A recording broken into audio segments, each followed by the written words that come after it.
Hi my dear மக்களே, எல்லாருக்கும் வணக்கம். இது இது பார்த்திங்கன்னா ஆம்லா, தேன் ஆம்லா.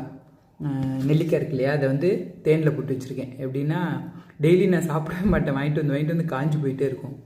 யோசித்தேன் கடையில் போய் எதுக்கு 100-200ன்னு சொல்லிட்டு, அதுவும் இந்த சக்கரைப்பாகு இல்லைன்னா வெள்ளைப்பாகில் போட்டு வச்சது தான் இது. சரி நம்மளே பண்ணலாம் தேன் பூர்த்தி அப்படின்னு சொல்லிட்டு டக்குன்னு கழுகி தொடச்சிட்டு இட்லி பாத்திரத்தில் வச்சு அவிச்சு எடுத்துகிட்டு உள்ளே இருக்க அந்த சீடை எடுத்துகிட்டு கொஞ்ச நேரம் தட்டில் அப்படியே உணர்த்தி வச்சுட்டு அப்புறம் இந்த டப்பாவில் போட்டு தேன் இருந்துச்சு வீட்டில் எடுத்து ஊற்றிட்டேன். இப்போ இனி அது அப்படியே ஊற சூப்பராக இருக்கும். டெய்லி நம்ம ஒன்று எடுத்து சாப்பிட்டுட்டு போனோன்னா செம்ம ஹெல்த்தி, நல்லதும் கூட உடம்புக்கு. தேனோடு சேர்ந்து சாப்பிடும்போது ஹனி ஆம்லா பயங்கர காஸ்ட்டு, கடையில் நம்ம வீட்டிலே செஞ்சுக்கலாம். சோம்பேறித்தனம் பார்க்காம செஞ்சோன்னா சூப்பராக நம்ம டெய்லி சாப்பிட்டுக்கலாம். ஹெல்த்தி ட்ரை பண்ணுங்கள், கடையில் வாங்காதீங்க, போய் ஈஸியாக பண்ணிக்கலாம்.